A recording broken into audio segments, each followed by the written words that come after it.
ফুল কি বা কাকে ফুল বলে? তাহলে এটা হচ্ছে আমাদের ক এর প্রশ্ন, যে হচ্ছে প্রজননের জন্য রূপান্তরিত বিশেষ ধরনের বিটপকে ফুল বলে। ঠিক আছে? ফুল হলো কি প্রজননের জন্য রূপান্তরিত বিশেষ ধরনের বিটপ। এখন এই জিনিসটাই যখনই তোমরা শোনো, তখন তোমাদের মনের মধ্যে একটা কোয়েশ্চেন চলে আসে যে, ভাইয়া বিটপ জিনিসটা হইতেছে কি? বিটপ মানে কি? বা আবার ইংলিশে লিখছে শুট। শুট মানে হইতেছে কি? তাহলে চলো আমরা হইতেছে এখানে দেখি। ধরো এইটা হইলো ভাইয়া একটা গাছ।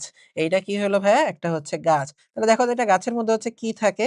একটা গাছের মধ্যে কিন্তু হচ্ছে নিচের মূল থাকে, উপরে কাণ্ড থাকে, এর উপরে কি থাকে? ডালপালা থাকে, ঠিক আছে? পাতা থাকে, অনেক কিছু থাকে। ফুল, ফলমূল অনেক কিছু এখানে থেকে যায়। ওকে? তাইলে এখান থেকে তোমার যে জিনিসটা ভাইয়া ভালো করে খেয়াল রাখতে হবে, সেটা হইলো এই যে নিচের যে অংশটা আছে না? যে মূল, মূলকে ইংলিশে কি বলে ভাইয়া? রুট বলে। মাটির নিচের অংশটাকে আমরা কি বলছি? রুট বলতেছি, বা বাংলাতে কি বলা হইতেছে ভাইয়া? মূল বলা হইতেছে। আর গাছের এই যে উপরের যে অংশটা আছে, এটাকে কি বলা হয় ভাই? এইটাকে বলা হয় শুট। এবং শুটেরই বাংলা নাম কি বলো দেখি? বিটপ। তার মানে আমরা এখান থেকে কি বলতে পারি ভাই? তার মানে আমরা বলতে পারি মাটির উপরে কি থাকে? কাণ্ড থাকে, গাছের পাতা থাকে, ডালপালা থাকে, ফুল থাকে, ফল থাকে।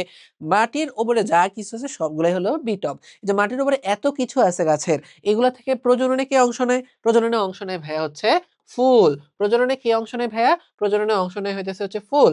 এই কারণে আবার ফুলের সংজ্ঞা হলো এটা, যে প্রজননের জন্য রূপান্তরিত বিশেষ ধরনের বিটপ, যেই বিটপটা প্রজনন করে তারে আমরা কি বলতেছি ভাইয়া? ফুল বলতেছি।